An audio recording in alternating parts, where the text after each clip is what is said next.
بسم اللہ الرحمن الرحیم۔ السلام علیکم ناظرین، حاضر خدمت ہے آپ کا میزبان عبدالقدوس، راولپنڈی، اسلام آباد اور واشنگٹن سے ماسکو تک عالمی اور قومی حالات و واقعات کے ساتھ ایک پھر ایکسکلوسیو ویڈیو ہم آپ کی خدمت میں پیش کر رہے ہیں ناظرین۔ اڈیالہ جیل میں بیٹھا ایک قیدی ایسی کمال کی سیاسی شطرنج کھیل رہا ہے کہ تاج و تخت پر بیٹھے ہوئے طاقتور حکمران اس کی ایک ایک چال سے پریشان ہو جاتے ہیں اور جواب دینے سے پہلے 1000 مرتبہ سوچتے ہیں کہ کہیں اگلی چال شہ مات نہ ہو جائے۔ آج army chief general Asim Munir صاحب نے میڈیا سے گفتگو کرتے ہوئے عمران خان کے خط کو بھی چال قرار دیا اور کچھ اس قسم کے تاثرات کا اظہار کیا کہ کپتان کی وہ گگلی کھیلنے کی بجائے یہ خط وزیر اعظم میاں محمد شہباز شریف کو بھجوا دیں گے۔ حکمران اچانک کیوں شش و پنج میں پڑ گئے ہیں اور کپتان کا یہ خط اصل میں کیا چال تھی کہ جس پر ملک کے سب سے طاقتور عہدے پر موجود شخص سخت برہم دکھائی دیا، اس پر آج تفصیل سے بات کریں گے کہ خان اپنی چالوں سے کس طرح حکمرانوں کے سارے راستے ایک ایک کر کے بند کرتا جا رہا ہے۔ عالمی سیاسی شطرنج میں بھی ناظرین ایک بہت بڑی شہ مات ہو گئی ہے اور وہ شہ مات ہوئی ہے دنیا کی سب سے طاقتور فوج کو، امریکہ کو، نیٹو کو اور یوکرین کو۔ یوکرین جنگ میں ناظرین اپنی اور نیٹو کی شکست تسلیم کرتے ہوئے امریکہ نے روس کی فتح کا اعلان کر دیا ہے۔ کیا یہ اکیلے روس کی فتح ہے یا اس کے اتحادیوں چین، شمالی کوریا، ایران اور بیلاروس کی بھی فتح ہے؟ اور یہ کہ اس فتح کے ثمرات دنیا کے کس کس ملک اور کن کن شخصیات کو ملیں گے، اور کیا عمران خان اور پی ٹی آئی کو بھی عالمی سیاسی شطرنج میں اس عظیم فتح کے کچھ ثمرات ملیں گے؟ کیونکہ ان کے ساتھ جو کچھ ہوا پاکستان میں وہ اسی یوکرین روس جنگ کے حملے کے سائیڈ ایفیکٹس کا ہی کیا دھرا تھا۔ عالمی سیاسی منظرنامے میں ناظرین اس بہت بڑے دھماکے نے عمران خان کی جو پوزیشن ہے وہ مزید مضبوط کر دی ہے، کیونکہ اب صدر پوٹن اور صدر ٹرمپ سعودی عرب میں ملاقات کرنے جا رہے ہیں، جیسا کہ ہم نے اپنی سابقہ ویڈیوز میں بتایا، اور ساری جو جنگیں ہیں دنیا سے ختم ہونے جا رہی ہیں اور یہ تمام عالمی رہنما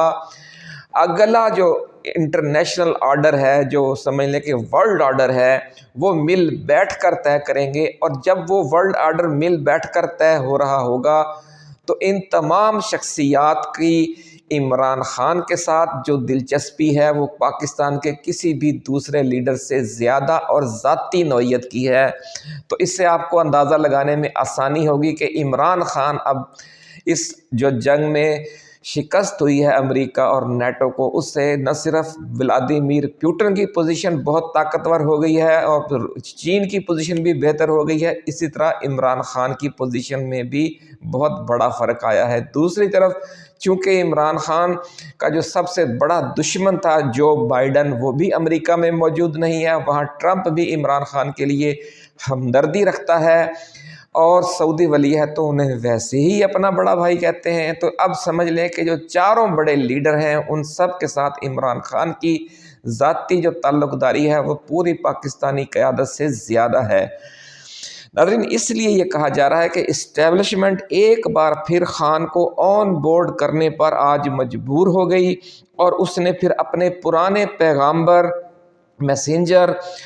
وزیر اعلیٰ خیبر پختونخوا علی امین گنڈا پور کے ذریعے عمران خان کو دوبارہ صلح صفائی کا ایک پیغام بھجوایا ہے۔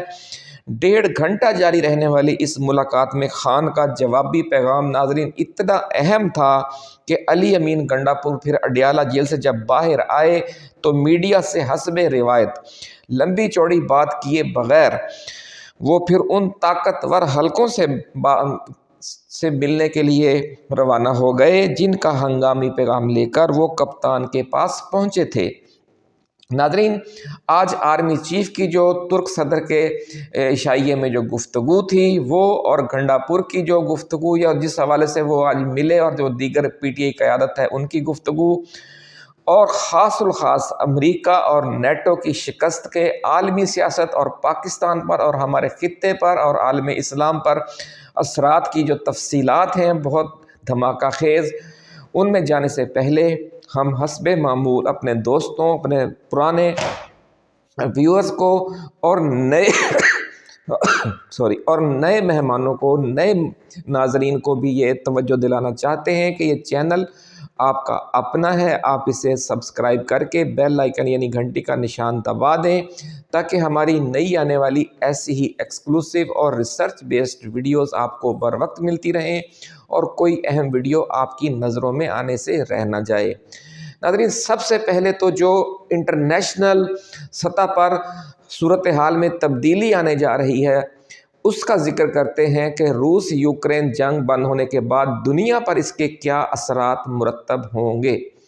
سب سے پہلا اثر ناظرین یہ ہوگا کہ دنیا میں تیل اور گیس کی جو قیمتیں چڑھ گئی تھیں وہ آہستہ آہستہ نیچے آ جائیں گی۔ دنیا میں گندم جو مہنگی ہو گئی تھی، کیونکہ یہ اناج گھر ہے یوکرین اور روس دنیا کا، تو اس جنگ کی وجہ سے وہاں پر جو اناج کی کاشت ہے وہ بھی متاثر ہوئی، اور جو اناج وہاں پر سٹور پڑا تھا اس کو باہر لے جانے کا جو بلیک سی کے ذریعے راستہ ہے وہ بھی اس جنگ کی وجہ سے بلاک ہو گیا تھا۔ اس لیے اب گندم کی قیمتیں بھی جو عالمی قیمتیں ہیں گندم کی وہ بھی نیچے آئیں گی، اور دنیا بھر کی طرح پاکستان میں بھی آٹا سستا ہوگا۔ یعنی دو بنیادی ضرورت کی چیزیں آپ کی اور ہماری اور ہر کسی کی اور پوری دنیا کی، تیل اور گیس اور آٹا، یہ اب سستا ہو جائے گا۔ اس کے ساتھ ساتھ ناظرین، چونکہ اب پابندیاں ختم ہو جائیں گی روس پر، چین پر اور بیلاروس پر، یوکرین اور ایک دوسرے پر جو پابندیاں دونوں ممالک نے لگائی ہوئی تھی، ایک دوسرے کی تجارت پر، ایک دوسرے کے راستے روکنے پر، وہ سارا سلسلہ جب یہ ختم ہو جائے گا تو دنیا ایک دفعہ پھر اسی دور میں داخل ہو جائے گی کہ جب دنیا میں کوئی بڑی جنگ نہیں ہو رہی تھی۔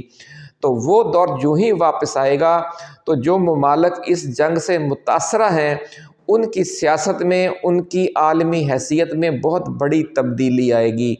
پاکستان میں عمران خان کی سیاست پر جو جس طرح کہا جاتا تھا نا کہ ان پر مہر لگ گئی ہے کہ عمران خان اب دوبارہ کبھی نہیں آئے گا، وہ مہر بھی آج ختم ہو گئی ہے، کیونکہ اب آخری جو معاملہ تھا عمران خان کے حوالے سے وہ روس یوکرین جنگ میں ان کے مبینہ کردار کے حوالے سے تھا کہ انہوں نے روس اور چین کے ساتھ مل کر ایک نیا اسٹریٹجک بلاک بنانے میں حصہ ڈالا تھا۔ لیکن اب چونکہ وہ سارے تنازع ہی ختم ہو گئے ہیں، سارے وہ جھیڑے جھگڑے ہی ختم ہو گئے ہیں، اور دنیا کا جو آئندہ ورلڈ آرڈر ہے وہ ان شخصیات نے مل بیٹھ کر طے کرنا ہے، جن میں سعودی ولیعہد شہزادہ محمد بن سلمان، جو عمران خان کو اپنا بڑا بھائی کہتے ہیں، وہ بھی شامل ہیں، روس کے صدر، چین کے صدر اور امریکہ کے صدر۔ یہ چار اہم شخصیات ہیں جنہوں نے ایک نیو ورلڈ آرڈر اب ڈیزائن کرنا ہے بیٹھ کر، اور اس نیو ورلڈ آرڈر میں اب پاکستان کی حیثیت بھی اس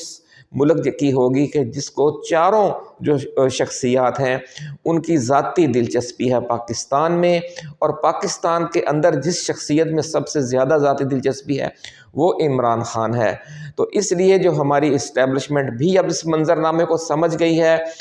کہ اب ہر طرف سے دباؤ آئے گا، ایک طرف ٹرمپ اور جو اوورسیز پاکستانی کمیونٹی ہے ان کی وجہ سے، اور ٹرمپ پر جو عمران خان کے ذاتی احسانات ہیں ان کی وجہ سے وہاں سے دباؤ آنا ہے، ایک طرف سعودی عرب سے دباؤ آنا ہے، اور چین اور روس کے حوالے سے تو ہم اپنی ویڈیوز میں سال ڈیڑھ سال سے آپ کو بتا رہے ہیں کہ یہ دونوں ممالک سمجھتے ہیں کہ انہوں نے عمران خان کو گارنٹی دے کر ماسکو بلایا تھا دعوت پر، اور چین نے گارنٹی دی تھی اور روس نے بھی گارنٹی کی تھی کہ اس حوالے سے اگر امریکہ نے کسی برہمی کا اظہار کیا تو اور ان پر کوئی آزمائش آئی تو وہ ساتھ دیں گے۔ تو اب دیکھنا یہ ہے کہ جو ہی یہ اب جنگ ختم ہوگی تو اس جنگ کے ثمرات سے جس طرح روس اور چین اور بیلاروس اور شمالی کوریا اور ایران فیض یاب ہوں گے، اس میں سے عمران خان کو اور پی ٹی آئی کو اور پاکستان کو کیا حصہ ملتا ہے۔ تو اب ناظرین بات کرتے ہیں آرمی چیف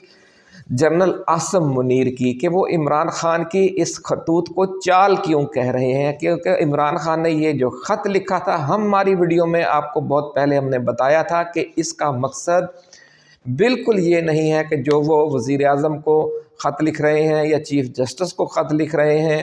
یا پھر آرمی چیف کو جو خط لکھ رہے ہیں یا کچھ جسٹس صاحبان نے جو سینئر ججز تھے انہوں نے چیف جسٹس کو جو خط لکھا تھا جسٹس منصور علی شاہ اور جسٹس منیب نے، تو ہم اپنی پچھلی ویڈیوز میں آپ کو بتا چکے ہیں کہ یہ خطوط تھے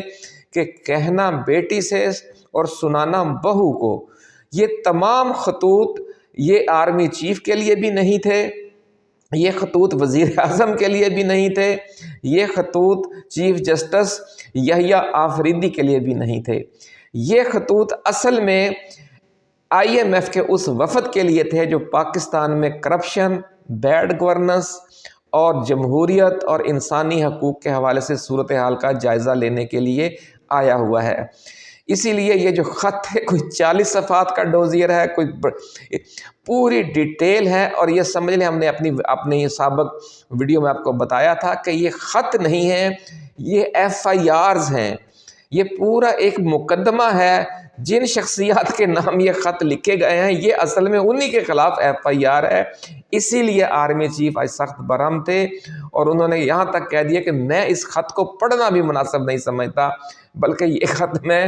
وزیر اعظم کو بھیج دوں گا اور اس کو یعنی کھولوں گا بھی نہیں، یہاں تک انہوں نے کہہ دیا۔ تو اس سے ناظرین آپ اندازہ لگا لیں کہ جو ہماری فوج ہے، ہماری جو اسٹیبلشمنٹ ہے، اس کا رویہ اور لب و لہجہ کسی بھی حوالے سے کوئی فیصلہ کرنے کے بارے میں کیا ہے۔ اب جو ایک سمجھ لیں کہ جس ادارے کا سربراہ اس رویے کا اظہار کرے کہ اپنے نام آنے والا ملک کے سابق وزیر اعظم اور سب سے بڑی سیاسی جماعت کے سربراہ کے خط کو پڑھنا بھی مناسب نہیں سمجھتا، یعنی خط کو پڑھے بغیر ہی انہوں نے اس کے بارے میں ایک ذہن بنا لیا کہ یہ ایک چال ہے، تو اس لیے میں نے اس کو پڑھنا ہی نہیں ہے۔ تو اب آپ یہ بتائیں کہ اسی فوج کے جو افسران اب عدالت بن کر بیٹھے ہیں اور PTI کے جو کیسز ہیں ان کے پاس 9 مئی کے لگے ہوئے ہیں،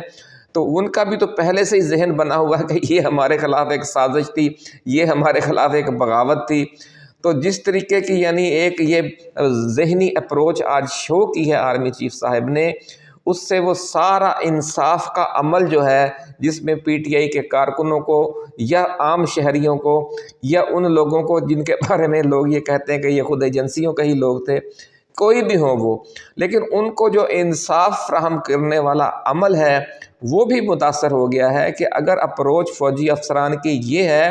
کہ آپ کے اگلے کے موقف کو سنے بغیر ہی پڑھے بغیر ہی آپ ذہن بنا لیں اور اس کے مطابق فیصلہ دے دیں، تو ایسے انصاف کو پھر جو ہماری اعلیٰ عدلیہ ہے وہ کیسے قبول کرے گی اور دنیا کیسے قبول کرے گی؟ اعلیٰ عدلیہ میں تو آپ نے سارے اپنی مرضی کے جج رکھ لیے ہیں، لیکن دنیا تو اسے تسلیم نہیں کرے گی۔ IMF کا جو وفد آیا ہوا ہے اس نے جا کر جو رپورٹ دینی ہے، ذرائع کہتے ہیں کہ اس سے موجودہ حکومت کے 14 طبق روشن ہو جائیں گے۔ تو یہ ناظرین پہلے تھوڑی سی ان کی تفصیل سن لیں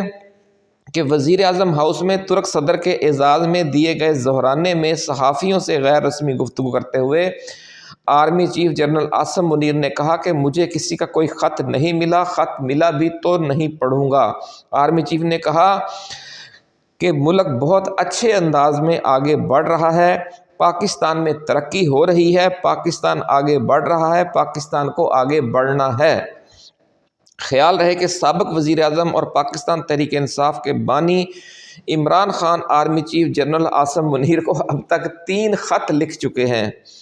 عمران خان کی جانب سے پاک فوج کے سربراہ کو پہلا خط 3 فروری کو لکھا گیا تھا، جس میں انہوں نے پاک فوج کے سربراہ سے پالیسیوں میں تبدیلی کی اپیل کی تھی۔ یہ تھا پہلا خط ناظرین۔ عمران خان کی جانب سے پاک فوج کے سربراہ کو جو دوسرا خط لکھا گیا اس میں انہوں نے یہ کہا کہ جو ساری چیزوں کا نزلہ جو ہے وہ فوج پر گر رہا ہے، 2024 کا الیکشن، 26ویں آئینی ترمیم، پیکا ایکٹ، فوج اور عوام کے درمیان فاصلے کی وجوہات ہیں۔ ناظرین، بانی PTI نے army chief general Asim Munir کو اگلے خط میں یہ کہا کہ 8 فروری کو جو لکھا دوسرا خط انہوں نے کہا کہ کہ گن پوائنٹ پر 26ویں آئینی ترمیم کے ذریعے عدالتی نظام پر قبضہ کیا گیا۔ اب یہ FIR نہیں تو ہے تو اور کیا ہے ناظرین، اس لیے وہ کہتے ہیں کہ یہ چال ہے۔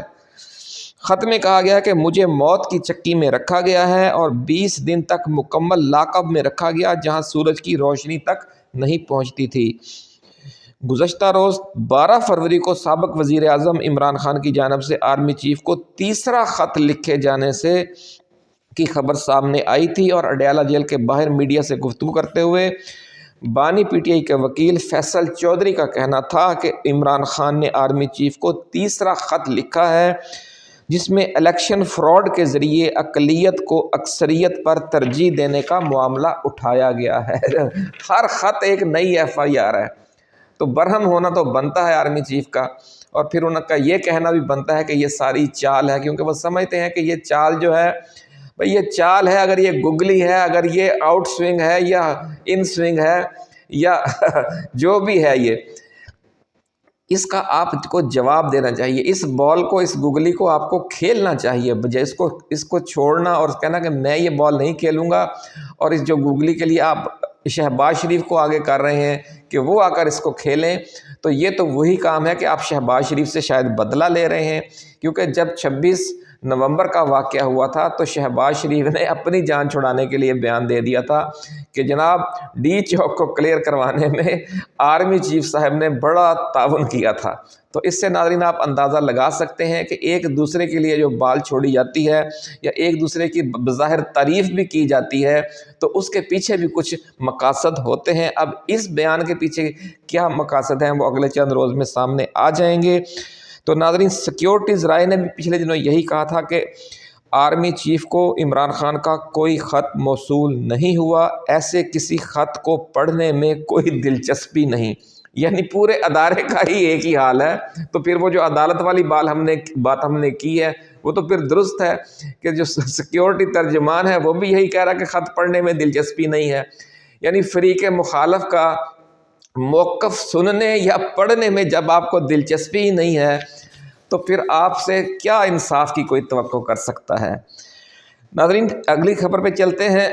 پاکستان تحریک انصاف کے بانی چیئرمین عمران خان سے وزیر اعلیٰ خیبر پختونخوا علی امین گنڈا پور نے ملاقات کی ہے، جس میں سیاسی صورتحال، صوبے کے امن و امان اور پارٹی امور پر بات چیت کی گئی، جبکہ وزیر اعلیٰ نے شیر افضل مروت کو پارٹی سے نکالے جانے کے فیصلے پر عمران خان کو نظر ثانی کی درخواست بھی کی۔ تفصیلات کے مطابق اڈیالہ جیل میں آج جمعرات کا دن سابق وزیر اعظم عمران خان سے ملاقات کا روز تھا۔ اس سلسلے میں وزیر اعلیٰ خیبر پختونخوا علی امین گنڈا پور کے علاوہ پارٹی سے وابستہ دیگر کئی شخصیات بھی انہیں ملنے کے لیے اڈیالہ جیل آئی ہوئی تھیں۔ جو شخصیات وہاں اڈیالہ جیل میں آج ملنے کے لیے آئیں ناظرین، ان میں علی امین گنڈا پور کے علاوہ صوبائی وزیر خیبر پختونخوا سہیل آفریدی، حلیم عادل شیخ، بریگیڈیئر ریٹائرڈ مصدق عباسی، سیمابیہ طاہر، سابق ڈپٹی اسپیکر KP اسمبلی مشتاق غنی اور صوبائی وزیر تیمور جھگڑا بھی شامل تھے۔ تو ناظرین چونکہ آپ کو پتہ ہی ہے کہ علی امین گنڈا پور کچھ طاقتور حلقوں کا پیغام لے کر آئے تھے، جس طرح کہ ہم نے اپنی خبر میں ابھی آپ کو بتایا اپنی ویڈیو کے آغاز میں، تو اس لیے یہ ساری جو شخصیات تھی انہیں بیٹھنے کے لیے کہا گیا کہ آپ تھوڑا آرام کریں، اور جب